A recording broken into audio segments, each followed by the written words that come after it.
Salut les amis, j'espère que vous allez bien, j'espère que vous êtes au taquet, j'espère que vous êtes en forme en ce petit mardi matin des familles. Je vais commencer tout d'abord, ça va me prendre 10 secondes, c'est promis, pas plus. Félicitations à tous ceux qui nous ont rejoints. Tous ceux qui nous ont rejoints là, depuis quelques semaines, c'est énorme, je ne m'attendais pas à ce qu'il y ait autant de monde. Et en toute honnêteté, merci du fond du cœur, merci pour votre confiance. Vous allez faire, j'en suis persuadé, un oseille de dingue comme quasiment tous les élèves qui sont là, on va pas se mentir. Je vous prends l'exemple d'un élève, j'en ai parlé dans la dernière vidéo, qui nous a claqué un petit 20% le week-end dernier en détente pour son premier week-end avec vous. Et là, je lui ai parlé hier soir, qui nous a dit, en toute détente, j'ai fait que 5% ce week-end, je suis un petit peu déçu.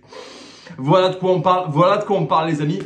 C'est magnifique, félicitations à vous. Dans cette vidéo, je vais vous parler très rapidement, ça va pas être très long, on va se faire une petite micro-analyse à nouveau du match Manchester United contre Liverpool qui, j'en suis sûr, a fait perdre un paquet d'oseille à beaucoup d'entre vous. On va voir ce que vous auriez pu faire. Let's go.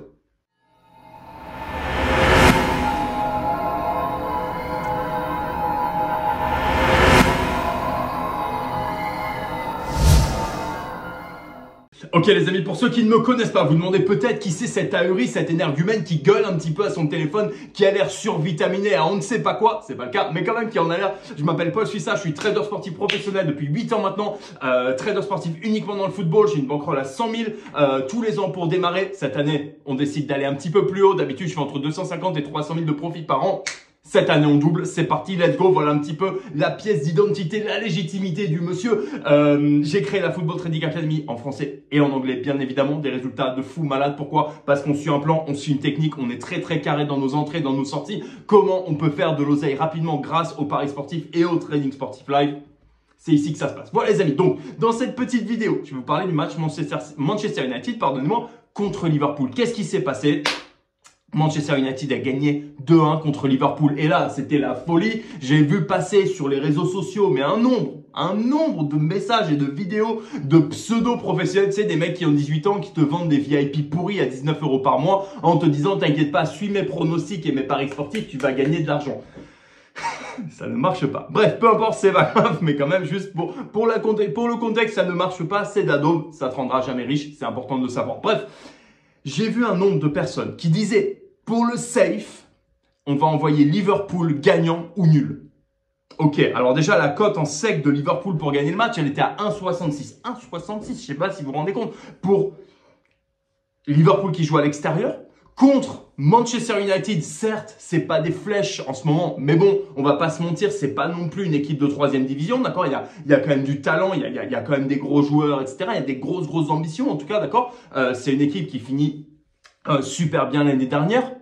Ok, beaucoup de mecs ont tendance à l'oublier et j'appelle ça un peu l'influence réseaux sociaux, tu sais, l'influence Maguire quand on voit tous les mimes et toutes les vidéos sur lui, tous les ratés, toutes les boulettes qu'il fait. Et oui, certes, c'est vrai que moi aussi ça me fait marrer. Pour autant, je vais pas aller baser mon pronostic et une analyse là-dessus, d'accord, et malheureusement, même si beaucoup te diront que c'est pas le cas, c'est ce que beaucoup font, d'accord? Regarde Manchester United, c'est le bordel. Ronaldo, il est sur le banc. Regarde Manchester United, c'est le bordel. Ils ont encore Maguire qui sait pas mettre un pied devant l'autre, etc. Du coup, les mecs se disent, c'est logique d'aller jouer sur Liverpool parce qu'ils sont obligés de gagner. Ils ont déjà fait 2 matchs nuls, d'accord? Cette pensée que les gens ont de se dire, ils sont obligés de gagner le prochain match. C'est pas une réalité en fait, d'accord? C'est très important après on va parler du match, mais juste de replacer les bases. Personne n'est obligé de gagner. Surtout pas à la 3e journée de la saison. Alors certes, en Angleterre, en quelques journées, tu peux te faire dépasser, distancer. C'est vrai que c'est pas terrible pour Liverpool, on va pas se mentir. 2 points sur 9 gagnés, c'est compliqué. Pour autant, il n'y a pas de certitude absolue et surtout le fait de se dire ils sont obligés de gagner à la 3e journée, c'est faux, d'accord. Il faut arrêter de se raconter un peu des histoires et se faire plaisir psychologiquement, d'accord. Ça ne marche pas comme ça. Donc bref, en l'occurrence, ils vont jouer à Old Trafford, Manchester United qui a fait 2 matchs absolument horribles et là qui arrive sur ce match-là, clairement pour eux c'est le match à pas perdre entre guillemets, d'accord. Encore une fois, ils sont pas obligés de gagner, mais je pense que les mecs ont un petit peu d'orgueil, un petit peu d'ego quand ils jouent à domicile contre Liverpool. Il risque d'y avoir ce petit supplément d'âme comme on l'appelle, d'accord. En l'occurrence, ils marquent. Ils ouvrent le score, ok, très bien. La première mi-temps est relativement équilibrée, d'accord. Alors, certes, Liverpool a plus de possession, ils ont à peu près 70% de possession. Pour autant, au niveau du nombre de tirs, c'est un peu kiff-kiff, d'accord. Manchester United qui marque sur son seul tir cadré, etc. Bon, on peut dire que c'est de la chance. Peu importe, ok. Donc, ils mènent à la mi-temps 1-0. Là, qu'est-ce qu'on se dit? il y a potentiellement de la place pour aller se poser sur Liverpool. D'accord? Je parle vraiment dans l'hypothèse que vous faites du live, dans l'hypothèse que vous n'êtes pas, que vous laissez pas tenter par du Liverpool gagnant ou nul. Non, pas du tout. Dans l'hypothèse que vous faites du live, que vous êtes carré, sérieux, vous n'allez pas poser trop d'oseille en première mi-temps parce que on peut toujours être ouvert à un retournement de situation après le retour des vestiaires. Ok? Quand on est en carré, voilà ce qu'on peut faire. Ok? On attend un petit peu, on attend évidemment de voir l'intensité en deuxième mi-temps, voir si ça pousse un petit peu. Là, en l'occurrence, certes, Liverpool domine, certes, Liverpool se donne un petit peu plus. Pour autant, c'est encore Manchester United qui marque. Là, 2-0, là, on peut être tenté de se dire que c'est un petit peu compliqué. D'accord? On peut être tenté de se dire que c'est un petit peu chaud. Bon, encore une fois, si Liverpool qui pousse, Liverpool qui domine. Donc, personnellement, qu'est-ce que j'aurais fait? Je n'ai pas fait parce qu'encore une fois, je suis pas débile et je joue pas sur Manchester United contre Liverpool. Mais hypothétiquement, qu'est-ce que j'aurais fait sur du live à ce moment-là? J'attends en fait. J'attends un petit peu, j'attends de voir si Liverpool vraiment pousse et a plus d'occasions. Et là, en l'occurrence, c'était le cas. Je me serais placé normalement autour de la 75e minute. J'aurais attendu que la cote descende bien suffisamment. Je me serais placé contre Manchester United pour gagner le match. D'accord? Encore une fois, je dis pas que Manchester United ne va pas gagner le match. Je dis juste que temporairement, parce que je sens qu'un but va arriver, parce que toutes les stats en live me disent qu'un but va arriver, j'aurais placé une petite position sur un lay. Si vous savez pas ce que c'est, je vous invite à aller regarder d'autres vidéos où je parle de Betfair, du back, du lay, etc. Mais concrètement, ça veut dire je me place contre Manchester United pour gagner le match. Sachant qu'il mène déjà 2-0, la cote aurait été vraiment intéressante. Ok, je me place contre eux.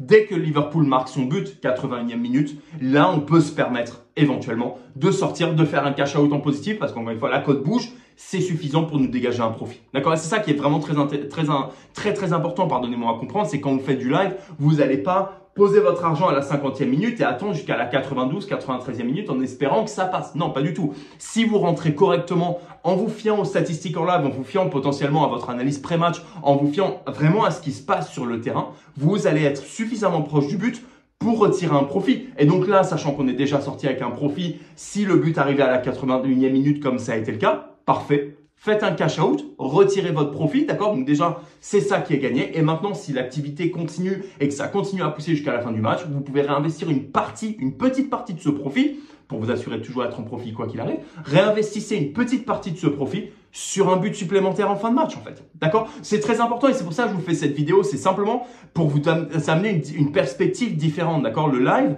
c'est pas quelque chose de chiant. Le live, c'est pas quelque chose de compliqué, etc. Par contre, il faut simplement se dire, si je fais du live, je suis en contrôle parce que je vais me fier aux statistiques en live. Si vous êtes placé, comme j'imagine, dizaines de milliers de personnes sur Liverpool gagnant ou Liverpool ou nul, d'accord? Liverpool ou nul, je pense que la cote, elle devait pas être à 1,20, ok? Quand même, qu'on se le dise. Pour aller jouer à Old Trafford, vous abandonnez complètement le contrôle pour une cote minuscule. Je vous rappelle quand même que sur une cote à 1,20, si vous mettez 100 balles, c'est-à-dire que potentiellement, vous risquez 100 pour gagner 20 de profit. Ok? Juste se remettre les choses un petit peu en place. Vous risquez 1 pour gagner 0,2. Ok? Sur quelque chose de tellement imprévisible là en début de saison. En fait, à un moment donné, il faut juste arrêter un petit peu. D'accord? Très important. Donc, qu'est-ce que vous auriez pu faire sur ce match? Le but du 1-0 arrive en première mi-temps. On touche à rien. On attend un petit peu, peut-être une réorganisation tactique parce que Liverpool domine pas. Début de deuxième, Liverpool pousse. Pour autant, Manchester United marque contre le cours du jeu. On attend de voir si vraiment Liverpool pousse. Si c'est le cas, vous pouvez vous placer éventuellement contre Manchester United ou alors mettre de l'argent sur Liverpool pour gagner. Quoi qu'il arrive, quand le but est marqué, cash out. Et c'est comme ça que vous pouvez gagner de l'argent, d'accord? Uniquement en vous fiant aux statistiques en live. On n'est pas là pour prédire. On s'adapte au marché et on gagne de l'oseille. Voilà les amis, c'est là-dessus que je vous laisse. J'espère que cette vidéo vous a plu. Si vous voulez plus d'infos, je vous laisse cliquer sur le lien pour la formation de la Football Trading Academy. C'est ici qu'on gagne du pif. C'est ici qu'on se régale. Il faut arrêter de suivre bêtement. Il faut arrêter de suivre aveuglément. Si tu veux gagner de l'argent, il faut commencer à apprendre. Voilà les amis, c'est là-dessus que je vous laisse. Comme d'habitude. Faites attention à votre position. Bon trading. Faites de l'oseille.